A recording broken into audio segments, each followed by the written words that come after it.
नमस्कार दोस्तों, काफ़ी बार मेरे क्लिनिक में ऐसे पेशेंट आते हैं जो इरेक्टाइल डिस्फंक्शन की कंप्लेंट लेके आते हैं, लेकिन उनको नहीं मालूम होता है कि इरेक्टाइल डिस्फंक्शन का मेन रीज़न क्या है। इसके दो मेन रीज़न रह सकते हैं कि आपका हार्ट का वीक होना और आपको डायबिटीज़ का होना।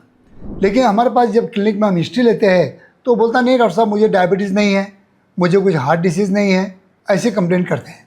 तो इसी सब्जेक्ट को लेके कि हार्ट डिसीज़, डायबिटीज़ और इरेक्टाइल डिस्फंक्शन इसका आपस में क्या रिलेशन है, इसी सब्जेक्ट को लेके मैं आपको इस वीडियो द्वारा साइंटिफिक इन्फॉर्मेशन देने के लिए कोशिश कर रहा हूँ।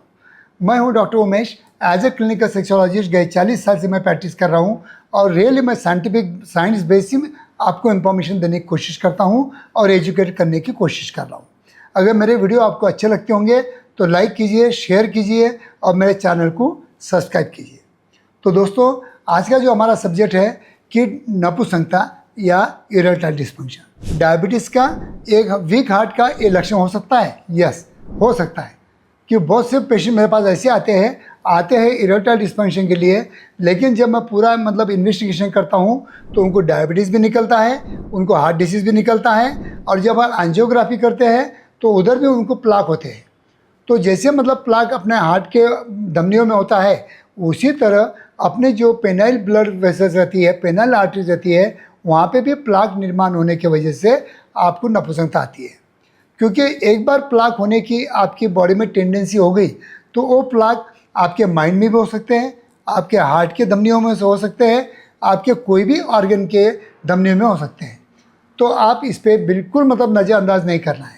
जब भी आपको इरेक्टाइल डिस्फंक्शन होता है तब आपको आपका मेंटल स्टेटस देखना ज़रूरी होता है, ब्लड इन्वेस्टिगेशन करना ज़रूरी होता है, 2D इको करना ज़रूरी होता है और पेनाइल डॉपलर स्टडी करना बहुत ज़रूरी होता है।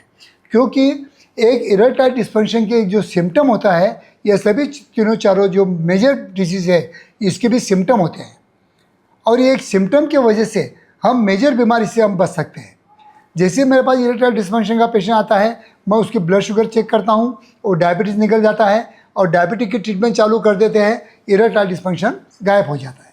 तो दोस्तों, वैसे ही अगर कभी कभी हमको 2D इको करते हैं, एंजियोग्राफी करते हैं, हमको प्लाक मालूम पड़ता है क्योंकि हार्ट का जो फंक्शन होता है वो वीक दिखता है और वीक हार्ट अगर होगा तो आपको इरेक्टाइल डिस्फंक्शन होगा। क्योंकि जितना स्ट्रांग पंपिंग होगा, जितना हार्ट ज़्यादा फोर्स से ब्लड भेजेगा, उतना ज़्यादा स्ट्रांग, हेल्दी और हार्ड इरेक्शन हमें मिल सकता है, अदरवाइज हमें पुअर इरेक्शन मिलेगा। तो दोस्तों, इरेक्टाइल डिस्फंक्शन को आप बिल्कुल नज़रअंदाज मत कीजिए। ये कोई मेजर डिसीज़ आपके बॉडी में है, इसकी भी एक चेतावनी हो सकती है। और इस वीडियो द्वारा मैं ये आपको कहना चाहता हूँ कि सिर्फ इरेक्टाइल डिस्फंक्शन है, आप कहीं केमिस्ट पे गए, आपके कोई दोस्त की सलाह लिए, आपने वायग्रा जैसे टैबलेट खाए या ऑनलाइन अश्वगंधा शिलाजीत खाए, तो आप ये मेजर डिसीज़ से आप कभी ना कभी आपको प्रॉब्लम आ सकती है और आप मेजर प्रॉब्लम में आप फंस सकते हो। तो दोस्तों, erectile dysfunction is the one of the symptom of the major illness in your body. तो उसको बिल्कुल निगलेक्ट करना नहीं है, इसको प्रॉपरली थ्रोली इन्वेस्टिगेशन करना है। उसके लिए आपको क्वालिफाइड सेक्सोलॉजिस्ट के पास जाना होता है। क्वालिफाइड सेक्सोलॉजिस्ट आपके पूरे इन्वेस्टिगेशन करेंगे। कभी कभी विटामिन B12, D3 डिफिशियंसी की वजह से भी आपको नपुंसकता आ सकती है। इसका मेन जो रीज़न होता है, रूट कॉज होता है, उसको ढूंढ के अगर उस पर हम ट्रीटमेंट करते हैं तो आपका ट्रीटमेंट प्रॉपर हो सकता है। ना कि सिर्फ आपको गए, आपकी हिस्ट्री लिए, आपको दवाई दे दिए, ऐसा ट्रीटमेंट नहीं होता है।